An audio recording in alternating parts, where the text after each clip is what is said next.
Hello everyone, आज हम सीखेंगे कक्षा 10वीं गणित अध्याय 5 की प्रश्नावली 5.3। प्रश्न क्रमांक 3 हमें यहाँ दिया गया है। एक एपी में a बराबर 5, d बराबर 3 और an बराबर 50 दिया है। an और sn ज्ञात कीजिए, यानी हमें क्रमशः यहाँ पर मान दिया गया है। इस मान से हमें क्या करना है, n और sn के मान ज्ञात करना है। जबकि इससे पिछले प्रश्न जो प्रश्न क्रमांक 2 हुआ 5.3 का, या उससे पिछला यानी प्रश्न क्रमांक 1 हुआ, या इससे पिछली प्रश्नावली यानी 5.2 हुई, इन सभी कंडीशन में हम अभी तक श्रेणियों से मान निकालते हुए आ रहे थे। यहाँ पर हमें मान दिया गया है, हमें इस मान से क्रमशः इन्हीं मानों में कुछ ऐसी कमी है, जैसे यहाँ n और sn नहीं है, इनको ज्ञात करना है। तो जो कंडीशन दी गई है हम सबसे पहले उसको लिख देंगे, उसके बाद हम चर्चा करेंगे कि हम इनके मान किस प्रकार से ज्ञात करें। हम यहाँ लिखेंगे, दिया है a जो कि हमारा होता है प्रथम पद, दे रखा है हमको 5। d बराबर हम कह सकते हैं कि जो हमारा होता है सार्वंतर, वो हमें दिया गया है 3।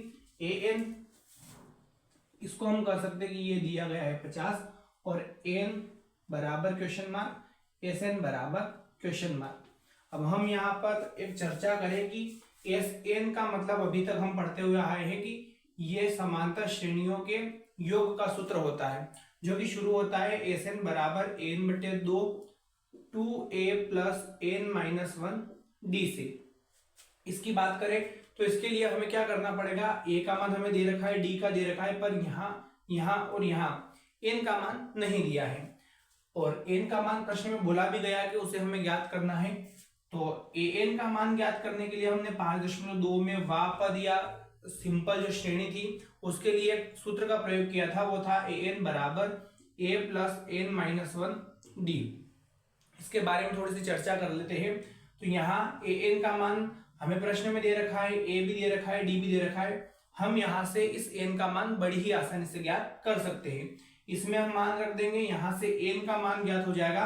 इस n के मान को इस वाले में रख देंगे तो हमारा योग का जो फॉर्मूला है या इस n जो है वो हमारा यहाँ से भी ज्ञात हो जाएगा। तो शुरुआत हम इस नीचे वाले सूत्र से करते हैं। तो हमने यहाँ लिखा सूत्र an बराबर a प्लस n-1 d। थोड़ा सा हम ध्यान रखें, जो मान दिया गया है उसको हम लिखेंगे। an हमें दिया गया है 50 बराबर a का मान हमें दिया गया है 5 प्लस n-1 n हमें ज्ञात करना है, और d का मान जो है वो हमें दिया गया है 3। इसका सॉल्यूशन कर लेते हैं। तो 50 प्लस का 5 बराबर से उधर जाएगा माइनस का 5 बराबर n-1, और साथ में गुणे में चल रहा है 3। इसको हम सरल करेंगे तो 45 बराबर n-1 और गुणे में चल रहा है 3। गुणे वाली संख्या बराबर से उधर चली जाएगी, ये बटे में चली जाएगी, यानी हो जाएगा 45/3 बराबर n-1। इसका सॉल्यूशन हम कर लेते हैं। तो 3 एकम 3, 3 एकम 3, तीनों बजे 15, यानी ये आएगा 15 बराबर n-1। हम कह सकते हैं कि n का मान जो है वो हो जाएगा 15 प्लस 1 16 बराबर n, या n बराबर 16। हमने n का मान तो ज्ञात कर लिया है। अब हमें क्या करना है, sn की जगह मान रखना है। तो हम इस सूत्र का प्रयोग करेंगे। हम यहां लिखेंगे समांतर श्रेणी के योग सूत्र से, और समांतर श्रेणी के योग सूत्र को हमको यहां दिया गया है sn बराबर n/2 2a प्लस n-1, और साथ में चल रहा है d। इस सूत्र में हम मान रख देंगे। तो हम यहां से शुरुआत करेंगे, यानी s के हमें 16 पदों का योग ज्ञात करना है, क्योंकि n का मान हमने अभी ज्ञात किया है जो कि 16 है। उसके बाद हम बात करें तो 16/2 हो जाएगा, क्योंकि n का मान 16 है। फिर 2a, 2 और a के बीच में कुछ नहीं, मतलब गुना। a का मान हमें वहां दिया गया है 5 प्लस n का मान हमने ज्ञात किया 16 माइनस 1, और d का मान जो कि हमें दे रखा था 3। यहाँ इस ब्रैकेट और इस d के बीच में कुछ नहीं था, तो हमने यहाँ पर गुणे का चिन्ह लगा दिया। इसका हम सॉल्यूशन कर लेते हैं। तो ये हो जाएगा 2 एकम 2, 2 8 16, यानी s के 16 पदों के योग के बराबर आएगा 8।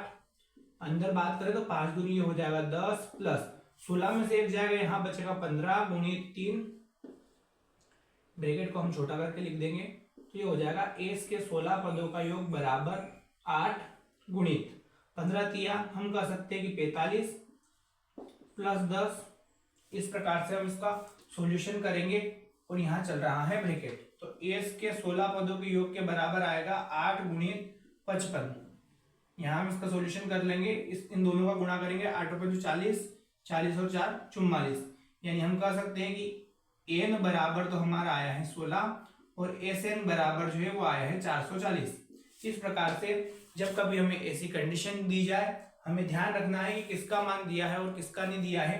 अगर योग सूत्र जो कि हमने लिखा था अभी, एस एन बराबर एन बटे 2 2a plus N minus 1 D, इसमें अगर ये सारे मान दिए जाते और अगर डी का मान नहीं दिया जाता तो हम सीधे ही इसमें रख देते, ए का नहीं दिया जाता तब भी हम सीधे रख देते। पर जब कभी एन का मान हमें ज्ञात करना होगा, हम एन का मान ए एन बराबर ए प्लस एन माइनस 1 यानी इस सूत्र में मान रखेंगे और ज्ञात करेंगे, सीधे तौर पर इससे ज्ञात नहीं किया जा सकता।